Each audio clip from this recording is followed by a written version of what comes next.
Right, welcome everybody. I'm getting a little bit of feedback somewhere. I can hear a sort of strange voice in my head.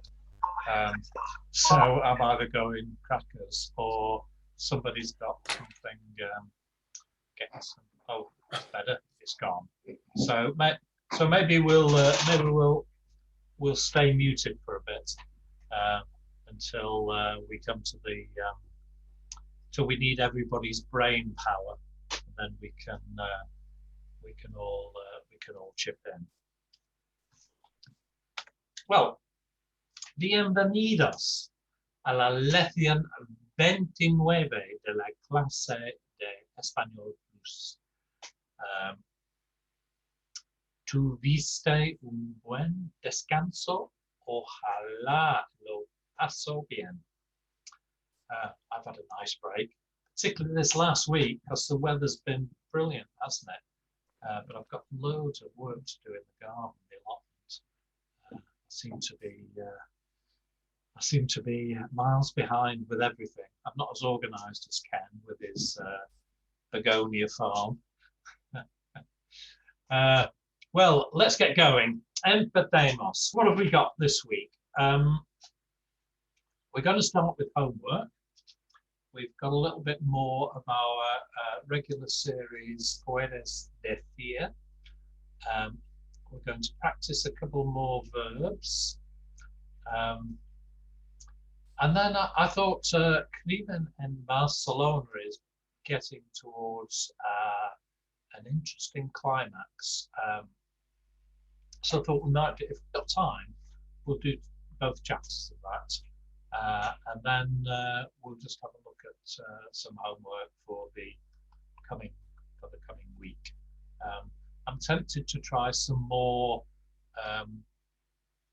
sentences where we have to determine whether it's a imperfect or preterite verb. I know you all loved those the other week, so we might do a few more of those. We'll see. Okay, let's get going. So homework for last week. I didn't give you much homework. I think I was worried that there might be a bit of an uprising if we had too much with a holiday looming. So these sentences test what we've been doing with in class with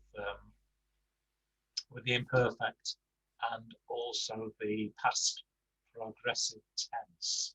So shall we have a crack at those? I'm going to see who we've got down at the bottom of the page. We've got good selection. A few people have arrived since I started off. So let's have a look at these. Jill, you're first on the list of victims. Jill Falls. How did you get along with these? Did you get a chance to do them all from with all your travels? I can see Jill's lips moving, but I can't hear anything. Can you hear me, Jill? Wave if you can. Oh, here we are. I couldn't unmute for a minute. Yeah. Okay. Estoy jubilada, pero solía trabajar en una tienda.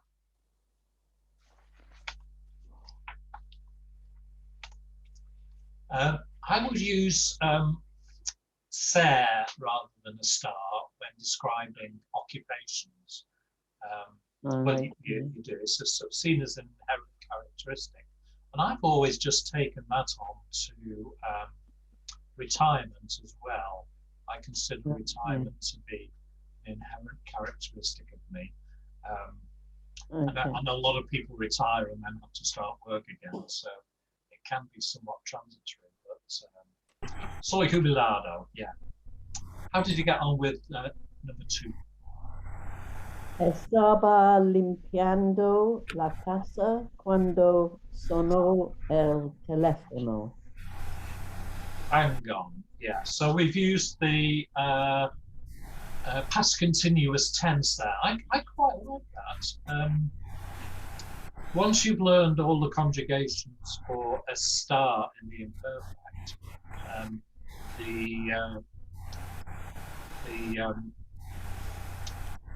what's his name's past participles are relatively easy to work out. So that's quite good. And of course, two actions going on at the same time in the past. Interrupting action is in the preterite, and the action that's ongoing beforehand is in the imperfect. We were driving on the motorway, Jill.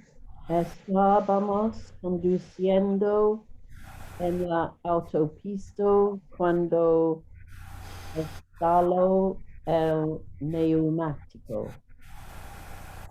Good.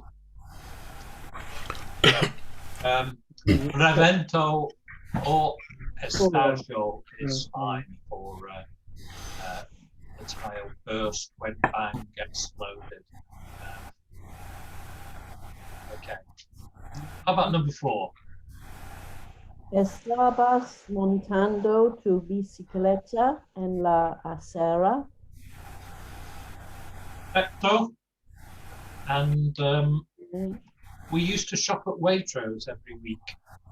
Solíamos ir de compras en Waitrose cada semana. ¿De cada semana? Todos las semanas. Todos las semanas. I might have got this one wrong, actually. Solíamos comprar, we used to buy. I should have said ir de compras, shouldn't I? You're quite right. That's me having a mental block. I always get confused with shopping. I don't know why. Because you're a man. Yeah, but maybe it's well. Okay, so I think you might be the noisy one, Jill. So you've obviously got some. It's a dodgy. It's a bit of a dodgy. We're in the middle of nowhere, really. So. The depths of Ireland, yeah. So thank you very much. Well done. Thank you. Eric. Yes, Maggie. On number 2 and number 3, why do you have the verb? Why do you have the verb before the subject? Like you say, sono el telefono rather than el telefono sono. And estallo el neumático. Yeah, and pneumatic, revento pneumatico. Yeah. Well, why do you put it in that order? Is it wrong to put it in the other way round? It doesn't make any difference, really. I know, but is it correct Spanish to have it? I think it's correct either way. The odd way round. No, I think it's correct either way. Right. I don't think there's a right and wrong. I think it's how it sounds best to you. Right. It might sound better to you because the English way is to say the tire burst. I think it's more common in Spanish to say it burst the tire. But I don't think it's bad grammar to have it say cuando el neumático estalló. That's fine. Okay, thank you. Right, any more queries on that? No? Muy bien. We'll go on to puedes decir, our next section. It sounds to me as if somebody's sweeping the floor somewhere. I don't know. We have got a little bit of interference on the line. So not sure what that is. It might be might be that we get rid of it if we mute, but we'll see. So, puedes decir cuatro tipos de bebidas. Now I need somebody who knows all about drink for this one. So how about John McNichol? Oh, thanks. Yeah, I do know all about A good choice. Yeah. Absolutely. Yeah. Can you help out? Ron, leche, agua y jugo de naranja. Jugo, leche, agua. Ron. What's there another one? Ron, yeah. L. So you can roll your R's, Eric. Ron, yes, I do. Yes. Well done. 4 there. Has anybody else got some other suggestions for us? I ended up with I ended up with 11, but I didn't have the Ron on my list. Anybody want to chip in with some more? How about you, Susan? Did you have any to add? I didn't hear the ones you've had, but vino, cerveza, sangre. Yeah, yeah. Good. Well, my list was this here. So, El Café. Got 3 types of wine, but I'm only counting it with 1 drink. Leche, like John. Jugo or sumo, depending which part of the world you're from. Agua mineral, sin or con gas. Jerez, vino manzanilla o oloroso, la limonada, la sangría y la cerveza. How about gazpacho, Eric? That's soup, isn't it? Yeah, well, cold soup. Cold soup. Gazpacho andaluz. Well, you would drink it, but you'd use a spoon, wouldn't you, Tony? No, we drink it out of a cup. Do you? Oh, right, okay.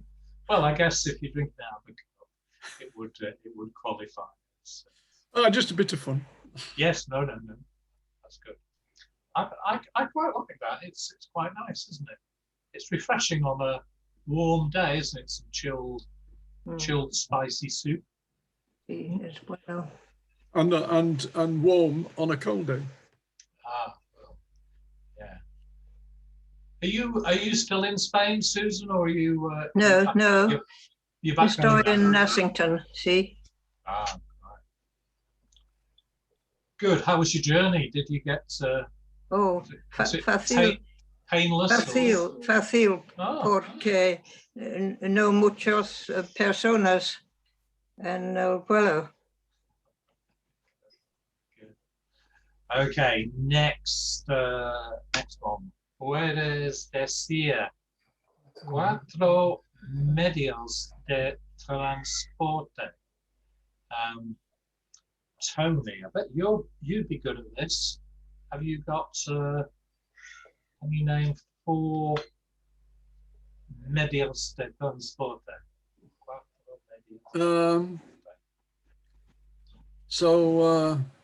Let me think then. My mind's gonna blank. I know what I want to say, but my mind's gonna blank. Tell us what you're. Autobus. Autobus, sí, muy bien. You want some more? 4. So 4. 3.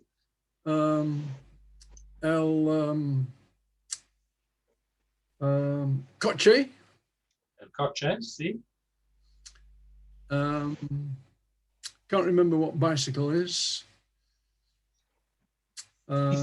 Bicicleta. El tren. El tren, muy bien. Muy bien.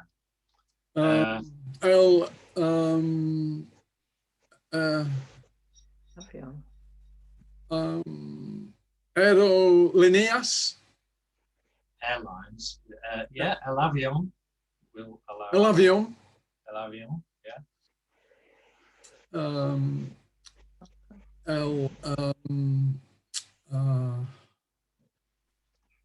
I thought you'd have a Barco in there. Well, I can think. Being a nautical man. In French it's bateau, but I can't remember the Spanish word for boat. Barco. Oh, right. Okay, barco. See, I'd forgotten about that one. I just thought about it. So this was that was my list. El tren, el coche. Of course, if you're in Latin America, if you're in Latin America, a coche is something you wheel the kids around in. So they would say carro or auto, both L. El avión, el autobús, el bus in Latin America. And we had an interesting one this morning. Somebody said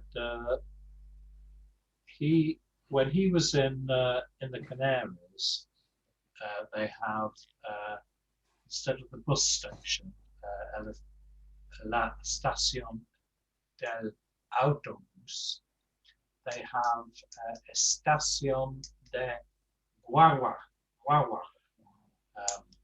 So we thought he was getting a bit confused at first, but no, he was quite right. There's a word that's common in the Canaries and the Caribbean for bus. Yeah. Wow. Yeah, of course, I've just realised, Eric, I've got the list in front of me. You've got what, sorry? I have your list in front of me, but Really? I didn't realise it. Did I send that out to everybody? Yeah.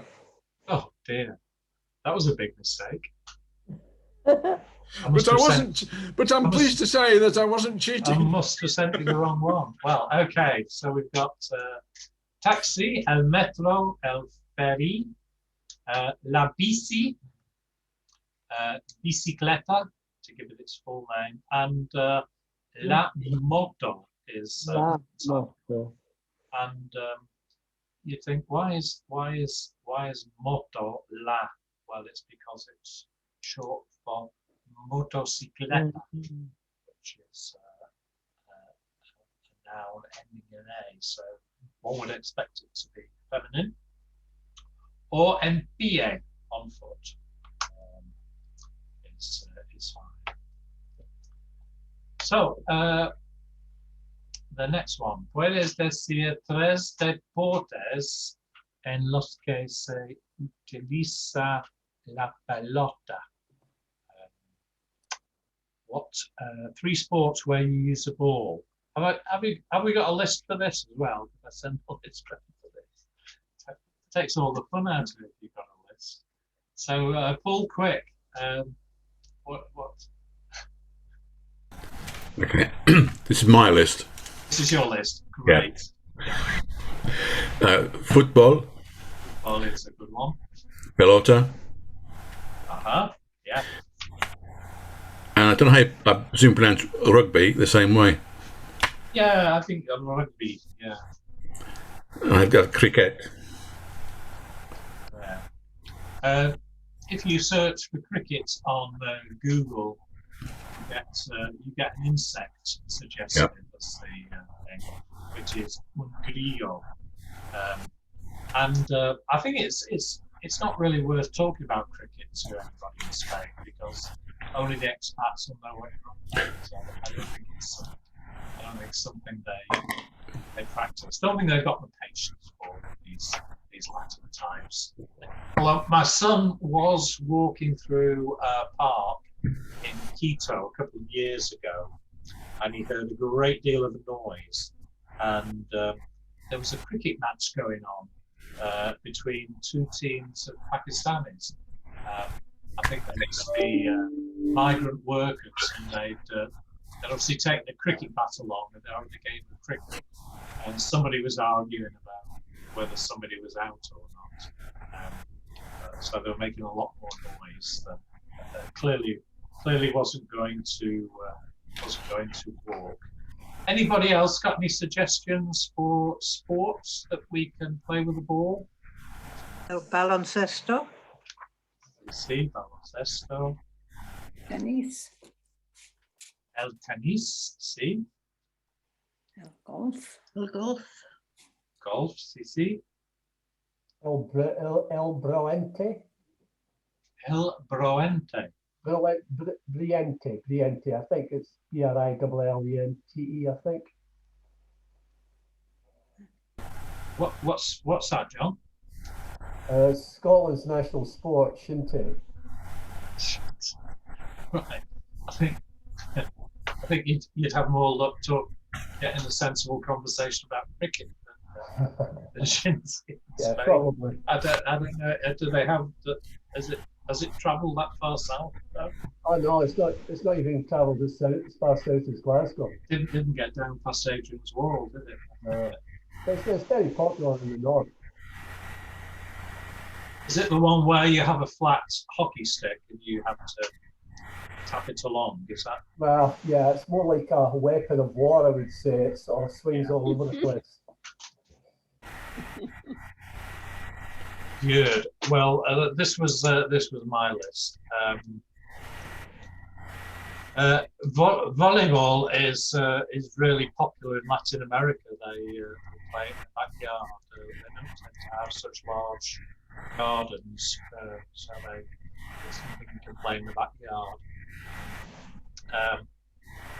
I looked up a couple of these, see what they were. El squash was one. El billar was down for pool or snookers. So don't know which is which really. I've never heard anybody talk about snooker in Spanish. Excellent, good stuff. So I was just going to say, we came across a game called Padel in Madrid, and then in, I think it was one of the islands, I can't remember, Lanzarote or something. So it's a sort of a squash, a mix between squash and tennis. right, yeah. So it's like playing tennis, but you can hit the ball off the walls like you do in squash. Yeah. That's an interesting game. It sounds a bit like the Eton Wall game. Yeah. So, Padel. We must. Anybody else play Padel? You people with properties in Spain. You haven't got a Padel courts in the backyard, no? Okay, let's take a look at a couple of verbs, and we're getting through our list here. Those we've done are all in green, so we don't have many to go in the present tense. We might throw a few past tenses in. Need to. It's good practice to drill the verbs Eric, as much as we can. Yes, see. Could Paul mute himself, because I think it's he who is sweeping. Is it really? I'm not sure, but I can hear sweeping again. Yes, Okay. I can. Yeah. Oh, Paul is. I don't know who it is, but I can hear it. Paul Can. It sounds like an angry wasp stuck in a hoover. Okay. I think Paul is muted, but the noise has disappeared now. So maybe Paul wants to give some party. That'll be it from me to point the finger. I think it was Paul. It's stopped now. Okay. And now we were blaming the Irish connection there. Okay. Well, it's nice and peaceful now. Okay. So what have we got this week? Let's have a look. Escribir was the choice, and who fancies having a crack at this? Rona, what about you? Do you? I know you don't like being singled out for victimization, but how about have a crack at this? Yeah. Okay. So, escribio, Escribo, sí. escribies, Yeah, escribe, muy bien. escribimos, Escribimos. Sí, mos, escribimos. and then the escribis, Escribís, sí. and then escribían. Muy bien. Yeah, you got those bang on. Yeah, it's a nice one. That it's a regular. It's a regular verb. I do love a regular verb. It makes up for a lot of things that aren't quite so easy in Spanish. Well done, Rona. Well done. Okay, so have a crack at translating this sentence. What do you think about that, Rona? My sister and I write to our grandmother every week. How would you? Mi hermana, yo escribimos. Look at that. I've got that should escribimos, not escribir. Say it again. Escribimos. I've spelled Escribimos. like that. Yeah. Nostra abuela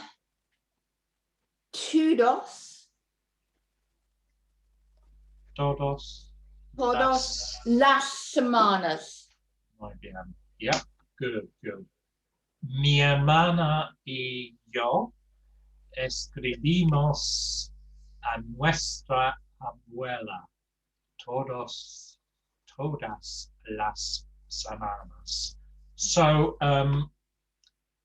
nuestra abuela, because abuela is feminine, and so the possessive adjective has to agree, and todas, not todos, las semanas, because semana is feminine. Let's have a look at this one. I will write to him in the morning. How would we say that? Rona, you got... Right, I will write to him in the morning. Li escribo See? is it por rather than para? Por la mañana. Yeah. Yeah, por la mañana. Good. So we've got a few options there. You could conjugate escribir in the future tense, escribiré, or you could say, as you could use ir to create the future tense, as we would in English. I'm going to write to him in the morning. But in Spanish, there's this rather nice habit of the Spaniards, which is grammatically sound, where if you're going to do something in the future, if it's coming up quite soon, you don't have to, you can use the present tense. So you can say, I call you in the morning. I write to you in the morning. I write to him in the morning. I catch the bus tomorrow. So it's using the present tense to talk about something that's going to happen in the future, provided that something is going to happen fairly quickly. We do it a little bit in English, not quite to the same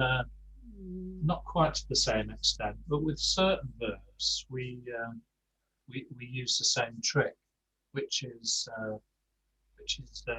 good. Always useful not to have another conjugation to worry about. So don't feel happy to use the present tense if you're telling somebody that you're going to do something, and that's going to happen quite quickly. Okay, so trabajar. let's have a look at this. Maggie, how do you feel about conjugating trabajar?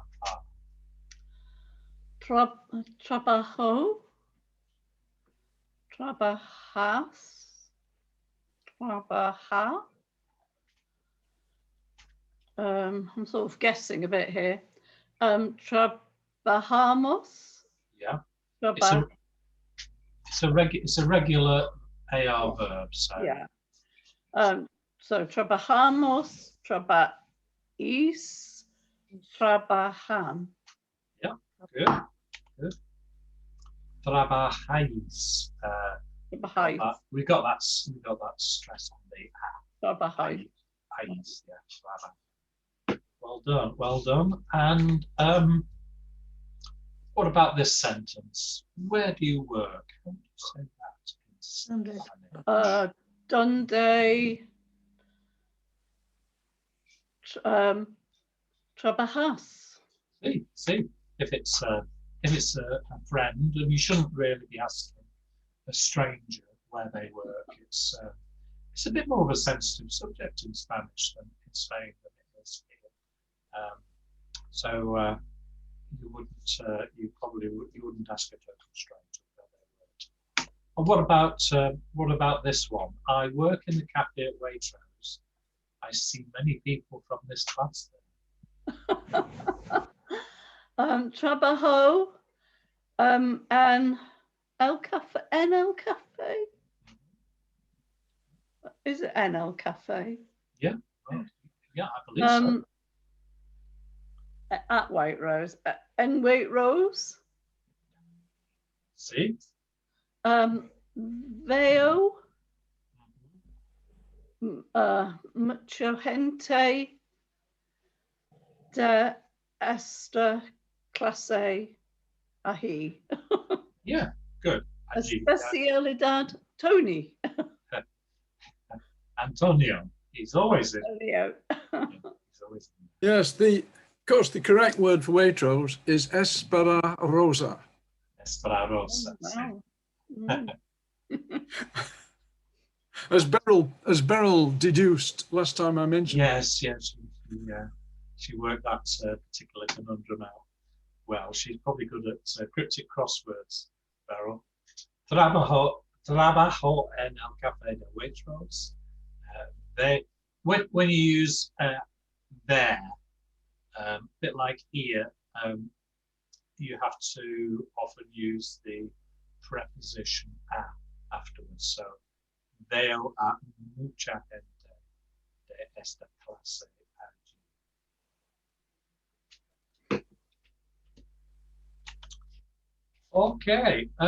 Well, we are doing quite well actually. So I think we've definitely got time to have both barrels of Climen and Barcelona, and we'll have a couple of readers and a couple of translators here. So capítulo 53, and let me see. Susan Little, would you read the italicized section, and who's not done anything yet? Julie, would you be okay to translate? Muy bien. Okay. Off when we're ready. Hola Miguel, ¿cómo estás? ¿Qué tal Aldo? Muy bien. ¿Y tú? Bien, gracias. Perdona que te moleste un domingo. Seguramente estabas descansando en tu casa. En realidad, estoy en Valencia. Estoy por regresar a Barcelona. Ah, qué bien. ¿Has estado investigando en la casa de fin de semana? ¿La casa de fin de semana? Sí, la casa de mi padre. La casa que tiene en Valencia. Sí, claro. No, en realidad, Vine unos días aquí para descansar. Ahora que lo mencionas, está muy cerca. Podría pasar.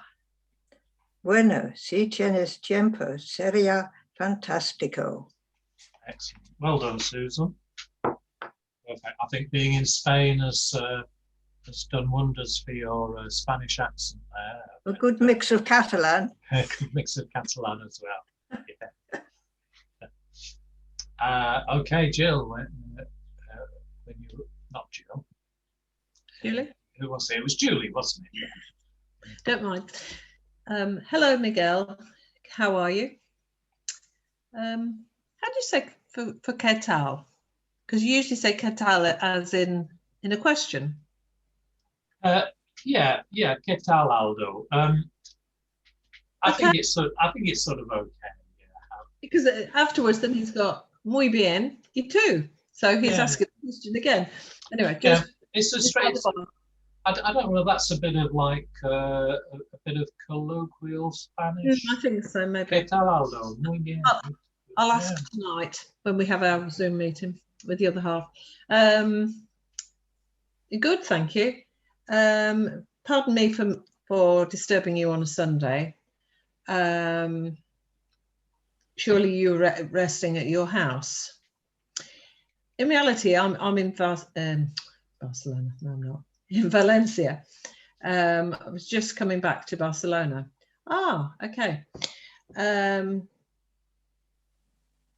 Have you been investigating in the house, in the weekend house?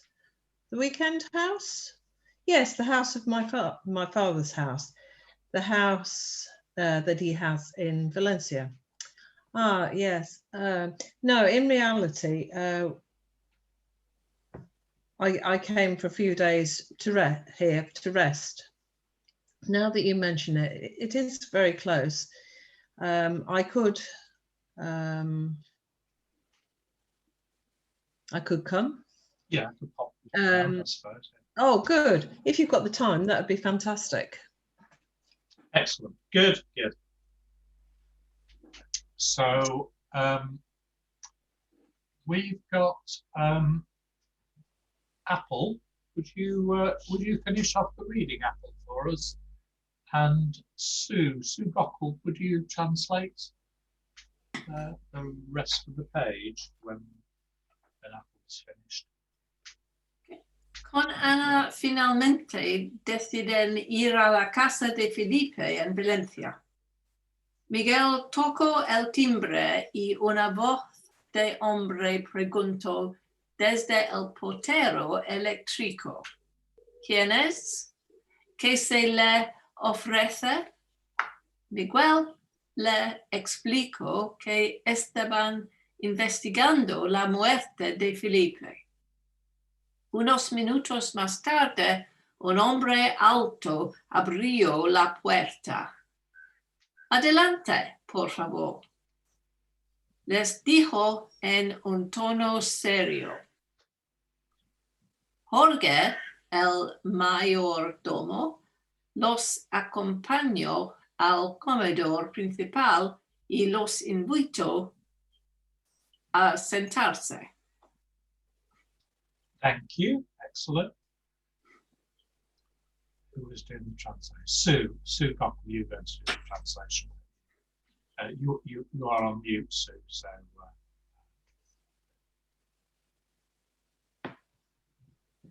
Sorry. Perfect.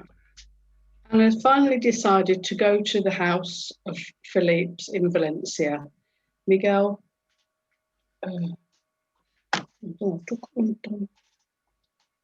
Not sure about that. It's a funny one, isn't it? It touched the drum, but it's knocked on the door or. Oh right, I was saying. I thought it was. Yeah. Right. And the man answered by an electric device.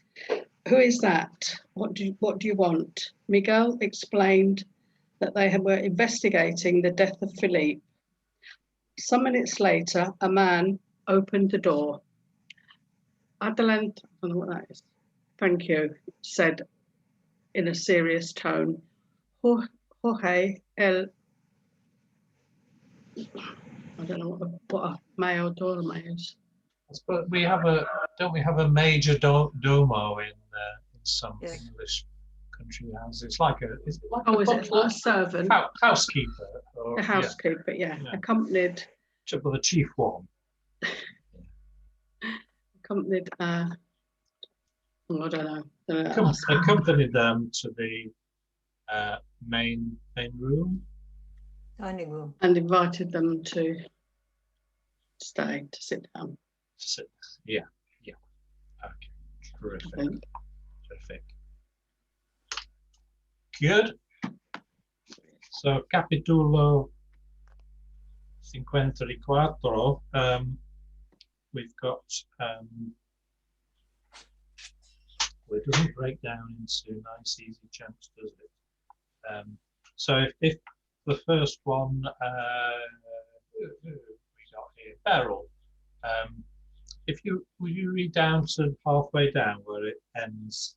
Le pregunto Miguel, and Ken, what would you be able to translate?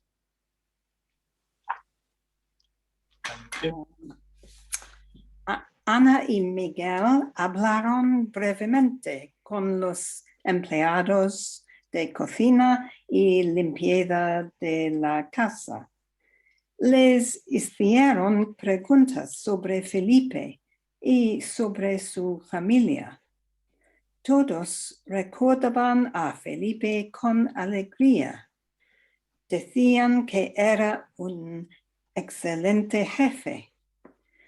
Todo lo contrario que Enrique.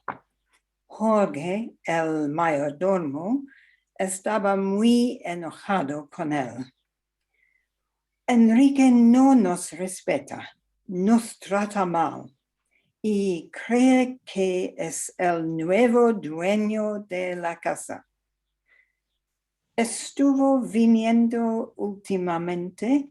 Le preguntó Miguel. Excellent. Thank you, Beryl. Ken. Okay, yeah. Oh, it's you, yeah. Yep. Anna and Miguel talked briefly with the employees of the kitchen employees and cleaning employees of the house. They asked them questions about Felipe and about his family. All said that Felipe was good to work with, or fine, yeah. They said that he was an excellent boss. But the contrary with Enrique. Jorge was very angry. He said he was very angry about Enrique. Yeah. And Enrique doesn't respect us, doesn't treat us and treats us bad.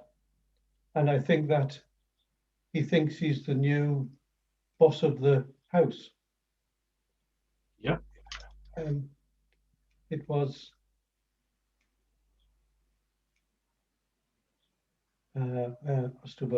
he returned ultimately the question of Miguel.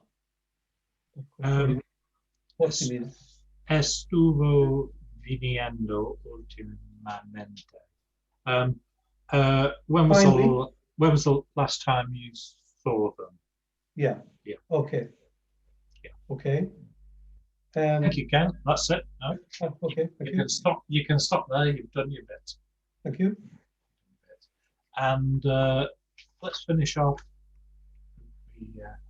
Who have we got left? Who haven't we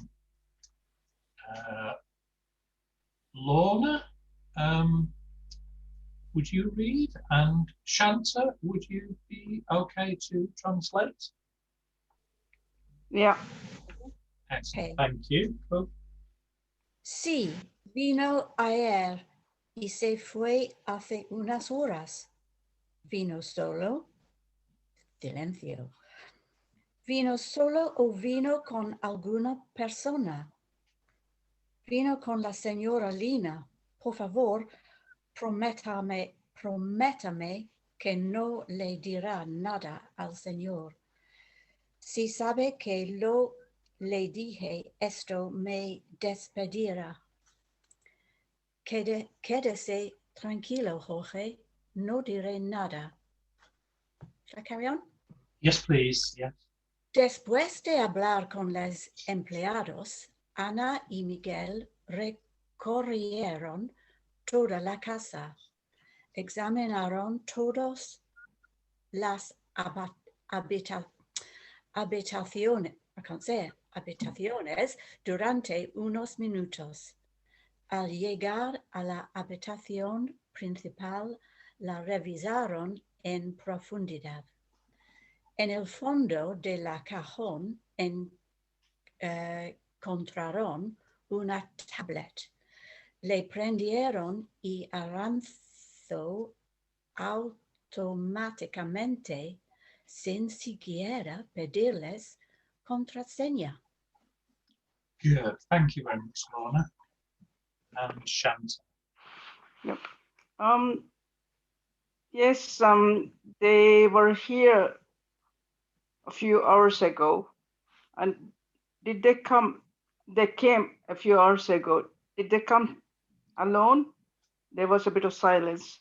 They came so alone, and or did they come alone? Did he come alone, or did he come with another person? Yeah, he came with La Señora Lina. Excuse me, please promise me that you're not going to tell anybody about this. If he comes to know that I told you so, he's going to fire me. Yeah. Stay calm, Jorge. I'm not going to say anything. And after speaking with the employees, Anna and Miguel, they went around the house or toured around the house, and they examined all the rooms, living rooms, during those few minutes. And they arrived at the main room. Bedroom, yeah. And they reviewed it in depth. And then at the bottom of a drawer, they found a tablet, and they turned it on. And I couldn't get the word Arankyo. It started automatically. Oh, it started automatically without even asking them the password? Or a password, yeah. Indeed. Aha, so we wonder whose tablet that is. I bet everybody's read through, haven't they? To the end. So, but I think we've got another 6 chapters. So we've got another 3 weeks of Crimen in Barcelona. I think it's been quite a good book, but we'll chug along with it. There were a few things that I thought were quite interesting on the interesting words and phrases. At the start of chapter 3,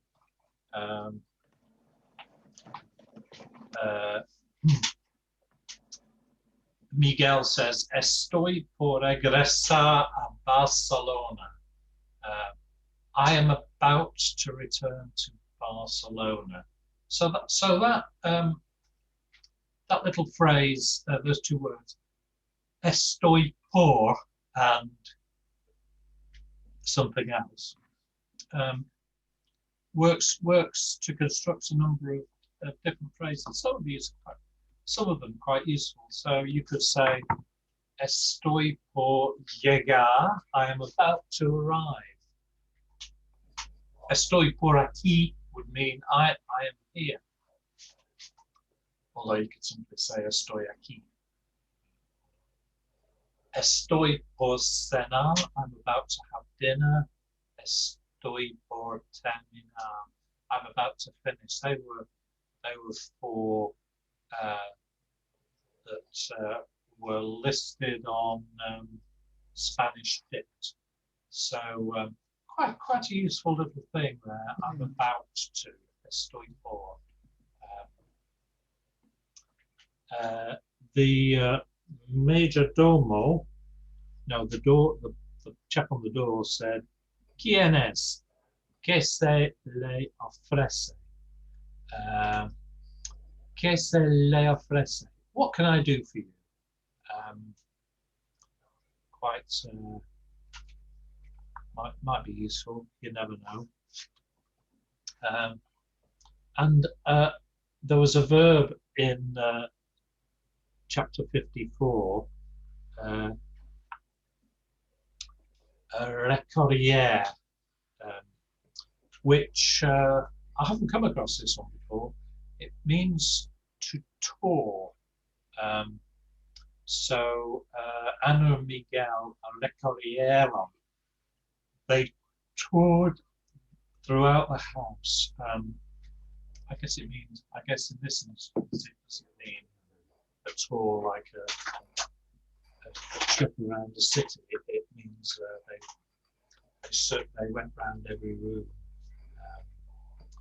and found the jackpot.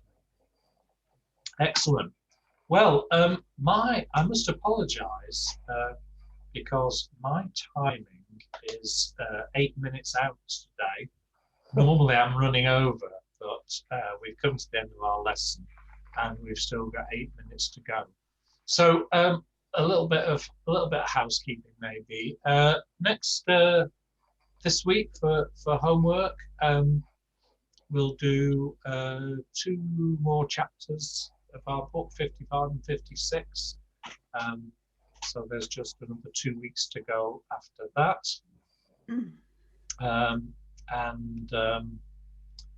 Then I'll do some homework, some tarea for you to enjoy. Maybe a bit more imperfect and preterite, because we found that quite tough, but quite useful, I think. So let's have another shot at those sentences, and hopefully that'll be coming a little bit more easily. I've been getting lots of communications from Peterborough U3A about starting up classes again, and I've had some communication from Copeland Centre as well.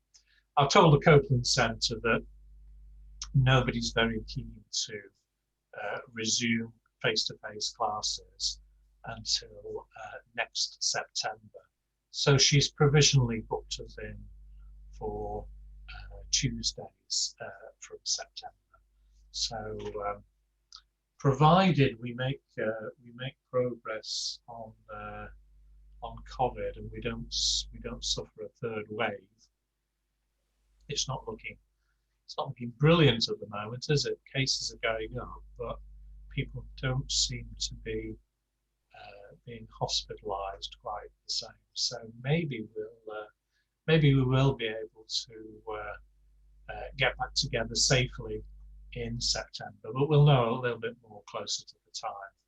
And I was looking at how we what we do next year. I'd always seen the Spanish Plus class as a sort of follow-on from the basic Spanish, what I'll probably do is when the new class starts in September, assuming it does, is we'll just take maybe a step back, because there may be some people coming up from the, I hope there will be some people coming up from the basic class who want to move things forward. So we might do a few things that we've already done before, which I think we'll all find useful revision. But we'll look at that a bit more closely come September. And I'll at some stage between beginning of July and the start of the new term, it'd be good to know who wants to sign up to Tuesday afternoon sessions. So just let me know by keeping your name on the list, or knocking me off, or telling me you've had enough Spanish, or you're going up to I think Claire Bish's Spanish Improvers class will be starting up again. So maybe some of you will want to go on to that and carry on your upward trajectory. But we'll take a look at that a little bit closer to the time. So I'm sorry you finished a bit early. You've not had full value out of this today's class. You've been shortchanged. But thanks very much, everybody. Does anybody have any questions about today's lessons? Eric, I was just going to ask, do you have any plans for a new novel after we finish Crimen in Barcelona? Well, I thought we probably might finish off the conversations in Spanish that we were doing, because we sort of left that hanging. Yeah. I've been a bit ambitious, thinking we'd get 2 books read during the class, so we might go on to 101 Spanish conversation. Okay. But the Paco Ardit does have a few other novels, so we can I can recommend one that we might tackle during the summer if people want something to keep their minds keep their Spanish brains connected to the language. So that's optional, obviously. Is anybody, I mean, apart from Susan, who's already blazed a trail out to Spain and back, is anybody else going out there? Are you got plans, Ken, to? I've just pushed my flights back a month this morning to the end of July at best, because I don't think between now and July we don't want to quarantine when we come back home. So morally, you cannot really do that. So we're looking going end of July for a couple of weeks in August. All right, just for a couple of weeks, yeah. Well, then back again in September for 5 weeks. So. Yeah, okay. Fingers crossed. Yeah, when the weather's a bit nicer. Yeah, well, hopefully it will be better then, yeah. I'm going out on Saturday, hopefully for about 5 weeks. Yeah. Well, my daughter's moving out there, so she needs help. So we should be all right. And hopefully, maybe by the time we get back, quarantine might have finished. We don't know. Yeah. But we're quite happy to do that if needs must. So it'd be nice to see him after 18 months as well. So gosh, I'll say it's I'm quite missing my grandchildren who are in Ecuador. I'm not sure they're not going to come back while there's hotel, because that's red list. So they have to quarantine their hotel. It would be a nightmare with 3 children in a hotel for 10 or 11 days. Yeah. I've quarantined twice this year. I had to quarantine when my son came back from Ecuador because they were in quarantine, and then when Tom came back last time, he caught COVID, so we all had to, probably on the plane on the way back. So we all had to quarantine in the house for 12 days or so. It wasn't too bad, but I haven't been going anywhere anyway, so it was it didn't seem much different to normal. So it shows you how our lives have been reduced that you don't notice when you don't go out.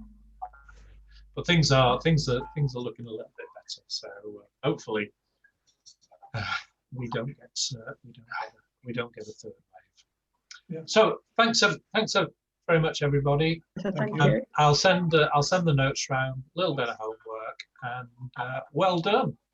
Good lesson today. Everybody's absolutely on the ball. Gracias. Ciao, nos vemos. Thank you. Bye-bye. Thank you. Bye-bye. Mr. Migo.